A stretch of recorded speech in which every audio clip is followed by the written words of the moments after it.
A no-sleep story posted by 𝒜𝓊𝓉𝒽o𝓇. Flight of a one-winged butterfly. Tell me what you remember about the keeper. I shifted uncomfortably in my seat. Pain shot through my broken arm. I only recalled bits and pieces of my encounter: the ungodly strength of the keeper's hands, the smoky, tic-tac smell of his breath, the faraway look in his eyes, as though he lived in another plane of existence. Do you have any questions? Specifically, the detective's name was Miller. Her male colleagues took a wide berth around her. She was hardened, the last person in the whole station you'd want to meet in a dark alley. My style is a bit unorthodox, Miller said. I like to listen, to let you tell it and not get in the way. Will that work for you? The events of the past week were blurry. I recalled little grey vignettes, slivers of memory pinned throughout a full-scale blackout. After I escaped, the doctor who examined me said the muddiness of things had to do with the belladonna, which we were force-fed in our captivity, but I had to remember as much as I could. I owed it to the girls I'd left behind. If reliving the story stopped even one more girl from dying, it was worth it. We're trying to create a physical profile, Miller said. Why don't you start by telling me what the keeper looked like? I took a deep breath and let myself go back to the first thing I remembered, seeing a huge man standing behind me in the reflection of my bedroom mirror. It had been a Wednesday night, a few hours before he abducted me and took me to the Butterfly house. I'd come home from the late shift at the restaurant wanting nothing more than to take a shower and rinse off the day. But once I walked into my bedroom, I noticed that things looked touched. For one, there was a small duffel bag sitting by the door. Then I saw that my drawers and closet door were open, with various clothes strewn about the room. The keeper packed a bag for all the girls, one of his signatures.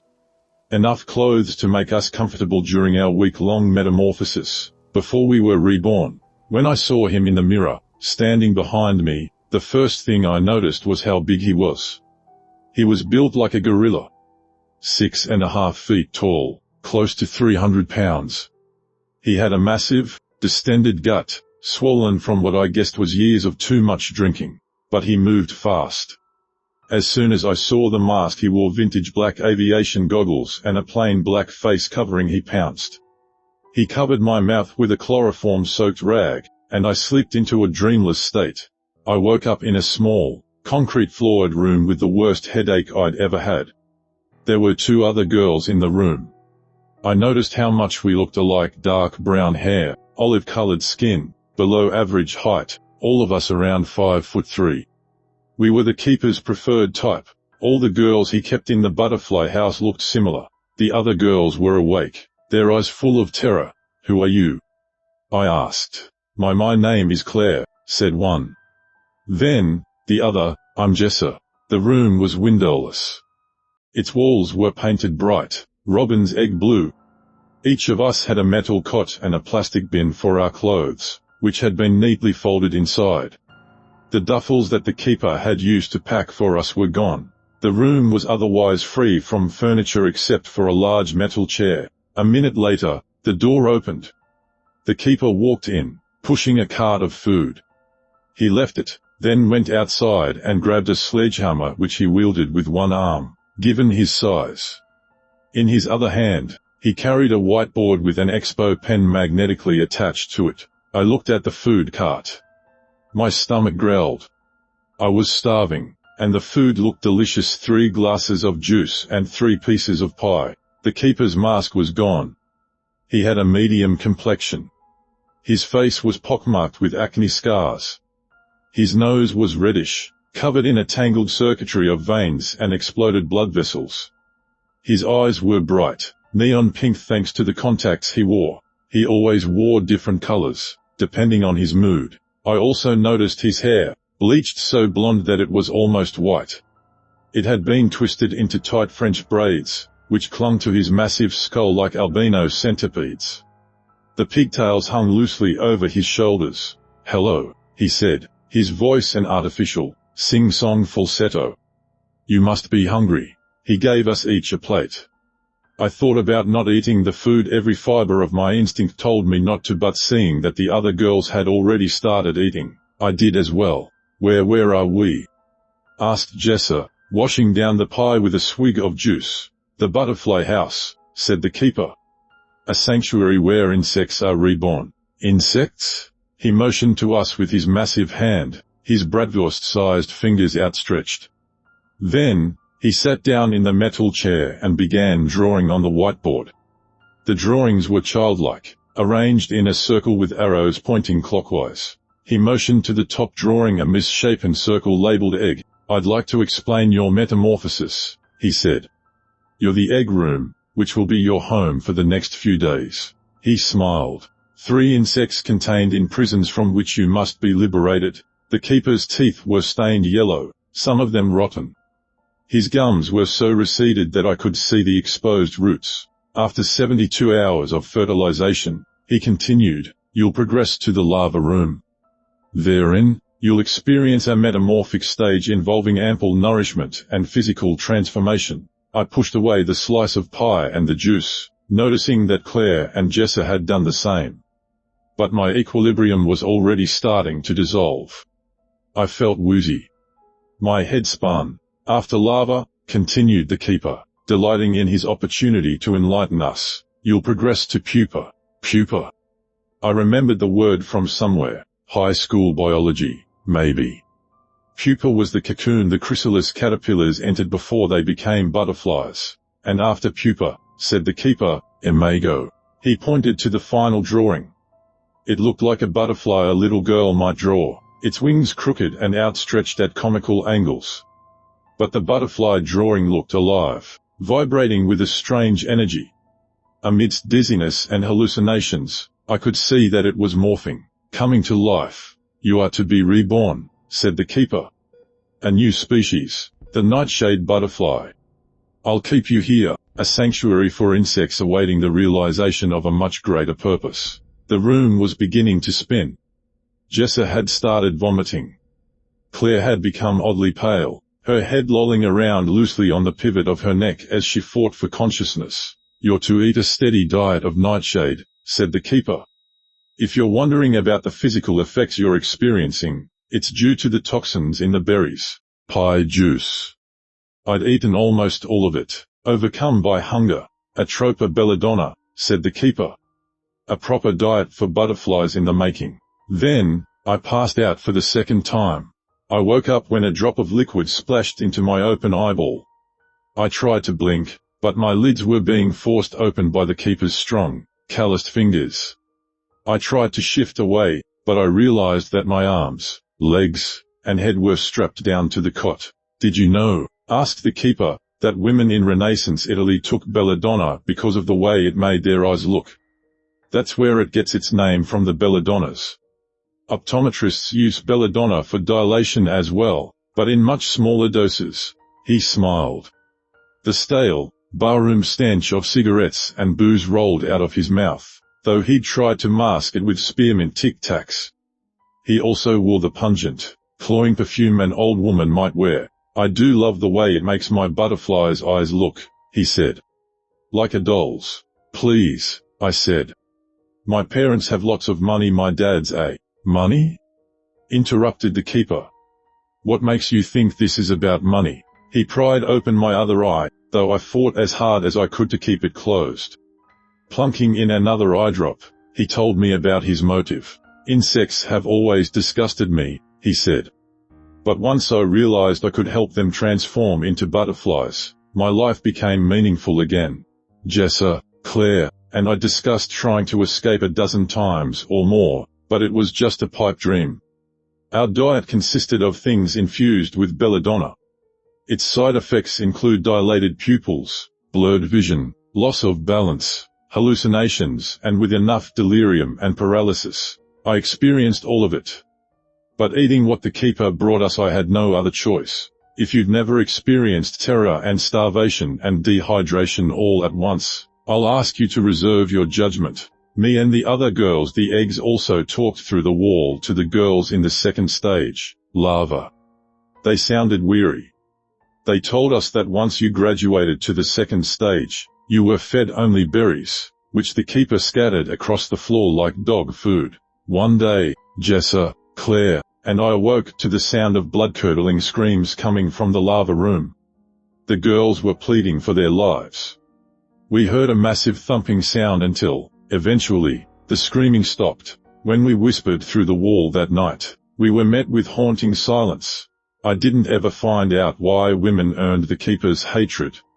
He said he did it out of love, that he wanted to liberate us from our six-legged existence.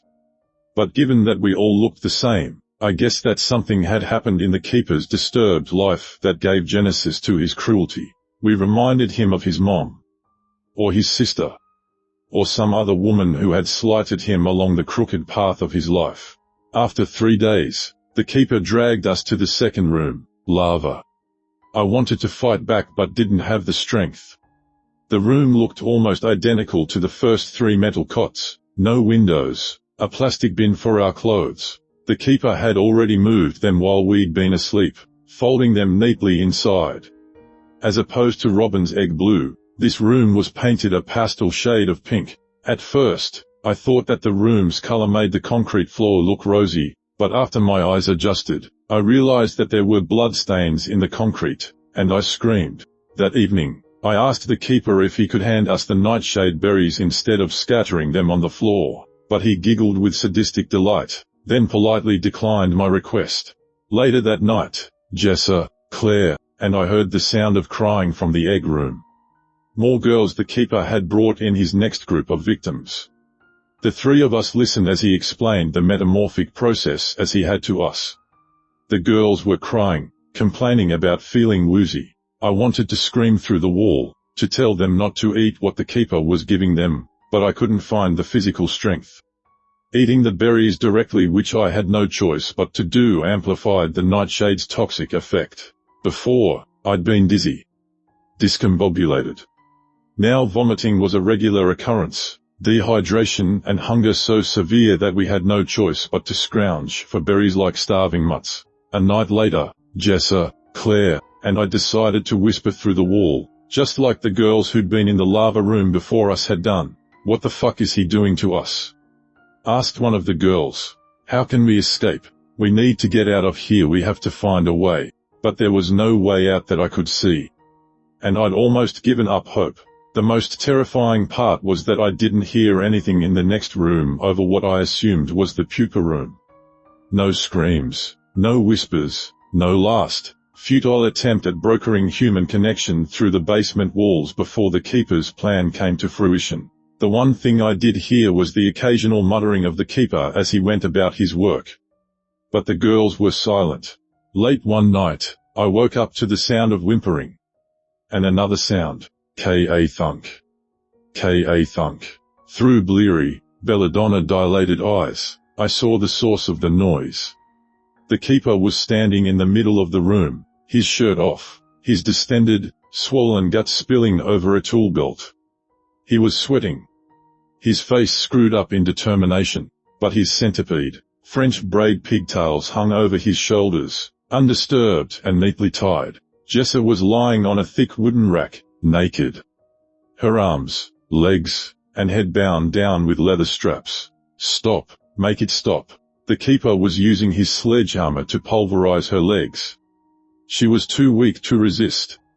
Even if she'd had her strength, she wouldn't have been able to resist on account of being bound down. From next door, one of the girls whispered through the walls, "What's happening?" She sounded terrified. I managed, but I couldn't find the words. I was too shocked, too stunned to do anything but watch in horror as the Keeper continued maiming Jessa. I looked over to see that Claire was slumped against the wall. Her eyelids were barely open, but I saw that her eyes were crossed lazily. Berry-colored vomit spilled down her chest, which was rising and falling in slow rhythm. She was alive, biologically, but mentally, spiritually, and emotionally, I knew that she was dead. I tried to get her attention anyway. "Claire," I said. Ka thunk. Ka thunk. "Claire, we have to do something." She was gone to a place I hoped was less cruel. The steady diet of belladonna had poisoned her. It had ruined her brain. She'd become nothing more than a pitiable larva awaiting the next stage of metamorphosis. After a final, well-aimed swing of his sledge, The keeper nodded to himself. Then he undid the straps binding Jess's broken legs to the rack. He pulled the staple gun from his belt. He moved Jess's legs together and began suturing one to the other. Horror welled inside of me as I realized he was creating a caterpillar's tail. Mercifully, Jessa didn't scream. She only continued whimpering. Whatever feeling had once existed in her lower limbs was gone. After a few more minutes, the keeper left the room, his work done for the moment. But he left the door open, thinking that both Claire and I were drugged to the point of no return. I found a sudden measure of strength. Courage. Something I didn't know existed inside of me. An unquenchable, burning desire to survive. My legs still wobbly, my senses still blurred, I stumbled over to the rack Jessa was bound to. I crashed into its wooden edge, sending a shockwave of pain through my hip. Please, Jessa sobbed. Please. My drunken fingers fumbled with the straps binding her arms, weakened from days of malnourishment. The belt clasps were heavy. The leather thick and unbending. I dug deep, clenching my fists, returning sensation to my hands. Then I pulled as hard as I could. All the while, I kept one eye on the door. I looked for the keeper, but I also looked at the open portal to freedom. I wanted more than anything to just run, but I couldn't leave Jessa behind. My eyes kept drifting to Jessa's mutilated legs, to her tail. New atrocities distracted me with every passing second. I heard a door close down the hallway. The girls in the egg room began screaming through the wall, asking what was happening, drawing attention. I thought I heard the keeper's heavy, thunderous steps plodding outside, but shook away the thought and returned to helping Jessa. With the straps finally removed, after what seemed like an hour, I fell to the berry and blood-slicked ground, exhausted. Jessa slipped off of the rack and hit the ground with a wet smack. Immediately, without hesitation, she began crawling toward the open doorway, her tail making a slithering pattern in her wake. Help, she sobbed. Help me. I'll come back for you, I said, stepping past her. The other girls, I have to save them before he comes back. I stumbled out into the hallway, which I'd never seen until then. We were deep in the bowels of a house, a basement or a bunker, something underground and hidden from the world. To my left, the hallway led to a staircase. To my right was what appeared to be a dead end. I couldn't tell, it was too dark. All I could see was a light revealing a sign over the room next to ours. A hand-painted sign written in the keeper's childlike scrawl read, "Egg Room." I stumbled to the metal door and checked the knob. Of course, it was locked. The girls on the other side approached the door and began yelling at me. Let us the fuck out. It's locked. Find a key. You have to find a fucking key. They began screaming louder, drawing more attention. I sobbed, fumbling futility with the doorknob. I felt a sudden presence behind me, and instinctually, I ducked. The keeper had come back, swinging his sledgehammer at the back of my head. It whistled over the top of my skull, so close that my hair floated after the disturbance it had made in the air. It had been swung so forcefully that it tore through the steel door of the egg room like a soda can. With the sledgehammer lodged in the door, afforded precious seconds, I crawled between the keeper's legs, got to my feet, and began running down the hall toward the stairs. When I passed by the lava room, I tripped. Jessa, still slithering across the floor, grabbed at my feet, tripping me. Please, she moaned. Please, she. The keeper had begun plodding down the hallway toward us. He'd dislodged his sledge. His heavy footfall seemed to shake the foundation of the concrete basement. Behind him, reaching through the hole his sledgehammer had torn into the door of the egg room, I saw the girls' bloody hands. They writhed against each other, clogging the hole in the process, grating themselves on the slivers of torn steel. I struggled out of Jessa's grip, crawling on all fours toward the staircase and the light of the first floor. But the keeper was right behind me. I ducked into a dim room on my left.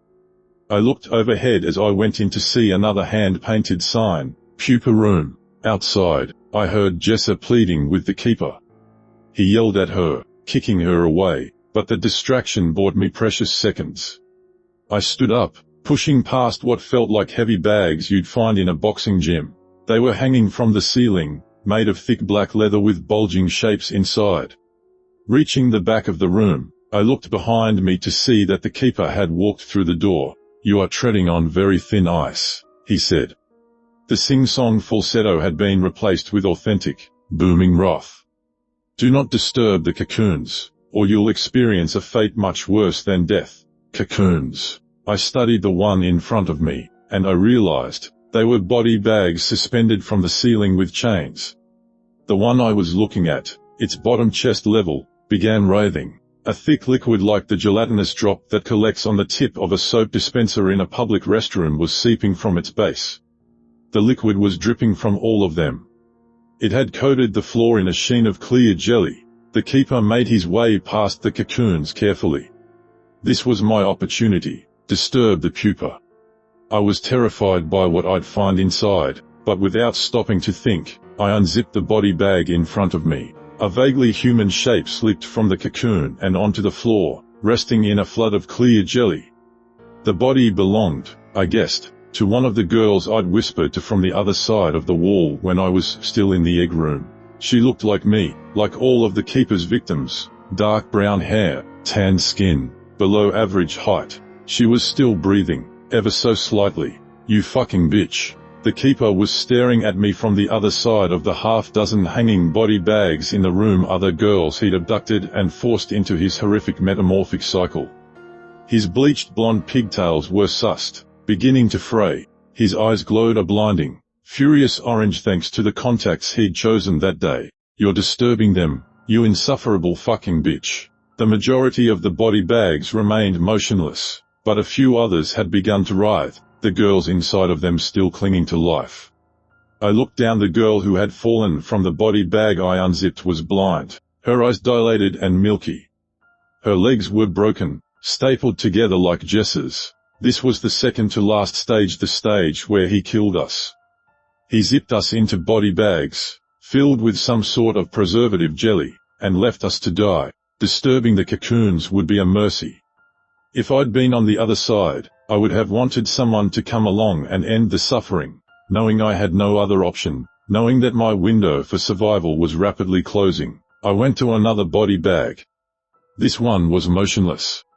Almost too weak to stand, I clung to it.